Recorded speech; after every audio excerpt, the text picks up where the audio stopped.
presidente de la República Dominicana a realizar su discurso.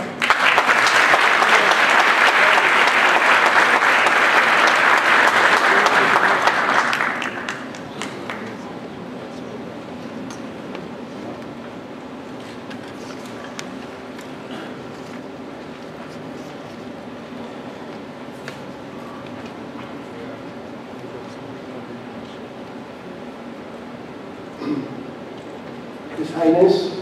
Sheikh Nahyan Mubarak Al Nahyan, Minister of Higher Education and Scientific Research of the United Arab Emirates, Her Excellency Margarita Leonel Fernandez, Vice President of the Dominican Republic, which happens to be my wife, His Excellency Vinicio Cerezo, former President of Guatemala, Her Excellency Patti Londoño, Deputy Minister of Foreign Affairs of Colombia, His Excellency Ambassador Hassan Abdelrahman, Executive Director of the Arab Latin American Forum, Her Excellency Clara Martinez Teddy, Ambassador of the Dominican Republic in the UAE, distinguished ambassadors, diplomats, and consular corps, distinguished representatives of international organizations, distinguished members of the private sector, academia, and civil society, ladies and gentlemen. Allow me to begin by expressing my gratitude to the people and government of Abu Dhabi, especially to His Highness Sheikh Khalifa bin Zayed bin Sultan Al Nahyan, President of the United Arab Emirates, for their generous hospitality, solidarity, and spirit of friendship. Without whose cooperation, this event simply would not have taken place. Secondly, as well as His Highness Sheikh Nahyan Mubarak Al Nahyan, I would also like to give you all a very warm welcome to this Arab Latin American Forum that will be celebrated for the next 2 days in this breathtaking, modern, and beautiful city. It was very recently, during the past month of October, that took place in Lima, Peru,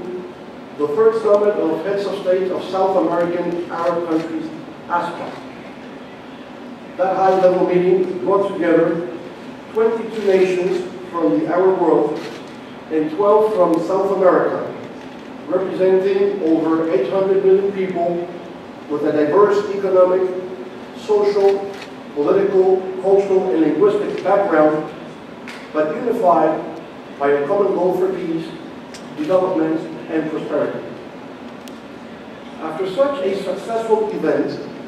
preceded by the first summit in Brazil in 2005, led by President Luis Inácio Lula da Silva, and later on by a second gathering in Qatar in 2009, it is possible that someone may ask, well, what is the purpose of this Arab Latin American Forum that we are holding today? To answer that question, there is a need to understand that during the last 2 decades, the world has gone through very radical transformations. One of these major transformations has been the phenomenon of globalization, praised by some, vilified by others, ignored by none. Because of globalization, a new paradigm of international relations has been elaborated, emphasizing inter-regional connections, which now serve as guiding principles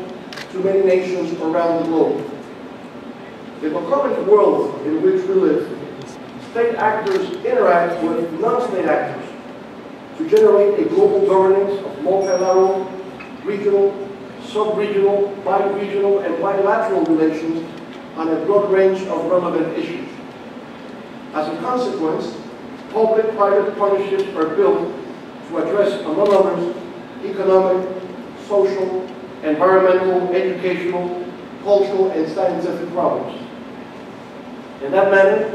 in addition to government, the business sector, academia, and civil society organizations play an active, dynamic, and constructive role in the implementation and execution of the different agreements reached internationally at the official level. In a very humble and modest way, this Arab-Latin American Forum seeks to pick up on the momentum created by the 3 summits of heads of state I have referred to, and move on to a new level of more open, extended, and full participation by the different sectors of our societies. By being stakeholders, and because of the potential benefits involved, non-state actors are transformed into reliable partners in a development-oriented international agenda. Due also to the success of the bi-regional relationship put forward by our heads of state, the time is suitable to consider expanding the links of the Arab world with Latin America from UNASUR, the South American countries' umbrella organization, to SELAC, the new institutional framework that groups the Latin American and Caribbean states. What will this mean in practical terms is scaling up a relationship of 12 countries in South America to 34 sovereign and independent nations in the whole hemisphere. By expanding the links between our 2 regions, Mexico, Central America, the Caribbean, and my own country, the Dominican Republic, will be included, giving way to a more plentiful relationship and new opportunities of mutual benefit. Excellencies, ladies and gentlemen, as we all know, the connections between the Arab world, Latin America, and the Caribbean can go as far back as the presence of Arab dynasties in the Iberian Peninsula during the Middle Ages. A rich cultural and artistic legacy has been left in the Ibero-American tradition as a result of that historical event, which to this day, through linguistic expressions and culinary practices, constantly remind us in Latin America of our Arab roots. But more recently, after the fall of the Ottoman Empire at the end of the First World War in 1918, many Arabs of Palestinian, Lebanese, and Syrian origin migrated to our lands, raising families that throughout the years have become widely prosperous and very prestigious. Nowadays, over 20 million Arabs or Arab descendants live in Latin America and the Caribbean, making it the largest international Arab diaspora. With a combined population of nearly 900 million people and approximately $10 trillion economy, there is a need in the Arab world, in Latin America and the Caribbean, to address common political, economic, social, environmental, energy, transportation, and technological matters. On that note, this forum represents an initial effort in moving in that direction in order to deepen and strengthen a relationship full of immense potential and great opportunities. And this is why this forum cannot be an isolated event. Having already celebrated different conferences, panels, and seminars to create awareness in Latin America and the Caribbean about the Palestinian-Israeli peace process and the state of current affairs in the Arab world, in the Dominican Republic, Costa Rica, and Colombia, we now move into an upper scale. To give continuity to this forum and elaborate a plan of action that can serve as a roadmap for future events and activities, a new institution will be created. It will be named ARLA, meaning the Council for Arab, Latin America, and the Caribbean, which will be governed by a board of trustees integrated by personalities from both of our regions.